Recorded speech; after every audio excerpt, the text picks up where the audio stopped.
Welcome back to our channel. চলে এসেছি আরেকটা সুন্দর নতুন ব্লগ নিয়ে। এই দাদার অটোতে আমরা এখন যাচ্ছি সাইট সিন করতে। ভালো রোদ আছে। এই সেটা ভুলে গেলাম গো। তাই হ্যাঁ কিছু চলো চলো। ফার্স্ট কোথায় যাব আমরা?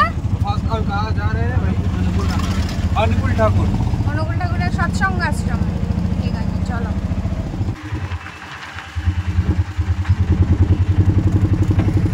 এই সৎসঙ্গ আশ্রমে আমরা চলে এসেছি। সৎসঙ্গ হল শ্রী শ্রী ঠাকুর অনুকূল চন্দ্র কর্তৃক প্রতিষ্ঠিত একটি জনহিতকর সংগঠন। এটি বিংশ শতাব্দীর গোড়ার দিকে শুরু হওয়া ভারতের অন্যতম প্রধান আধ্যাত্মিক ও সাংস্কৃতিক আন্দোলন। সৎসঙ্গ মূলত 1925 সালে পাবনা তৎকালীন ব্রিটিশ ভারতে একটি সরকারি দাতব্য প্রতিষ্ঠান হিসেবে নিবন্ধিত হয়েছিল। তবে স্বাধীনতা এবং ভারত বিভাগের পর এটি 1951 সালে 1960 সালের সোসাইটিজ রেজিস্ট্রেশন আইনের অধীনে ভারতীয় ইউনিয়নে পুনরায় নিবন্ধিত হয়।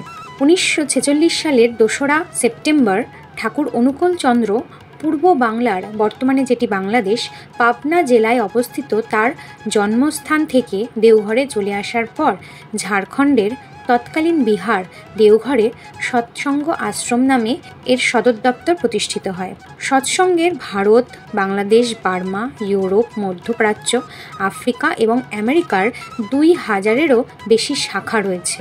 অনুকূলচন্দ্র চক্রবর্তী একজন চিকিৎসক, দার্শনিক, গুরু এবং সৎসঙ্গের প্রতিষ্ঠাতা।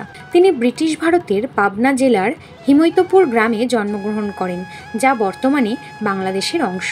শিবচন্দ্র চক্রবর্তী এবং মনমোহিনী দেবী যথাক্রমে তার পিতা এবং মাতা ছিলেন।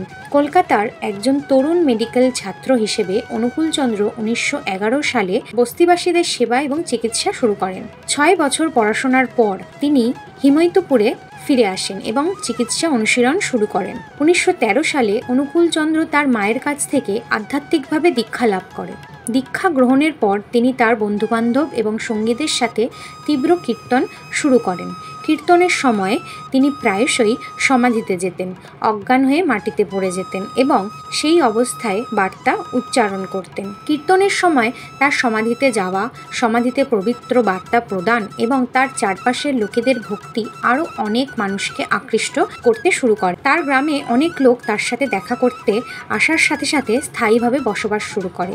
ধীরে ধীরে তার গ্রামের বাড়িটি আশ্রমে রূপান্তরিত হয়। চিকিৎসক হিসেবে অনুকূলচন্দ্র চক্রবর্তীর জনগণের সেবা, সমাধিস্থ অবস্থায় বিভিন্ন ভাষায় কথা বলা এবং অনুসারীদের প্রতি তার উপদেশ ও নির্দেশনা তাকে একজন ধর্মীয় নেতা হিসেবে প্রতিষ্ঠিত করতে সাহায্য করেছিল। ঠাকুর অনুকূলচন্দ্রের ব্যক্তিত্ব, জীবন এবং শিক্ষা, বিজ্ঞান ও আধ্যাত্মিকতা, ব্যক্তিগত স্বীকৃতি ও আত্মরূপান্তর, ব্যক্তি স্বাতন্ত্র্য এবং সামাজিক অঙ্গীকারের মধ্যে মধ্যস্থতাকারী ভূমিকা পালন করে, যা তাকে ভারতীয় ধর্মীয় ঐতিহ্যের নবী বা অবতারদের শ্রেণীতে স্থান দিয়েছে। তার ভক্তরা তাকে যুগ পুরুষোত্তম বা আধুনিক যুগের নবী বলে সম্বোধন করেন। সংগঠনের প্রধান কর্মীরা হলেন ঠাকুর অনুকূলচন্দ্রের শিষ্য এবং অনুসারীরা। সৎসঙ্গের কার্যক্রম যথা দানশীলতা, শিক্ষা, স্বাস্থ্যসেবা, সাংস্কৃতিক কাজকর্ম, শিল্প ও প্রকৌশল কাজকর্ম ইত্যাদি। সৎসঙ্গের নিজস্ব প্রশাসনিক অফিস, বিনামূল্যের কমিউনিটি রান্নাঘর, দাতব্য হাসপাতাল, স্কুল, কলেজ, প্রকাশনা সংস্থা, ওষুধ পরীক্ষাগার, প্রকৌশল ও যান্ত্রিক কর্মশালা, কাঠমিস্ত্রি ইউনিট, গ্যারেজ, গোশালা এবং জাদুঘর ইত্যাদি রয়েছে।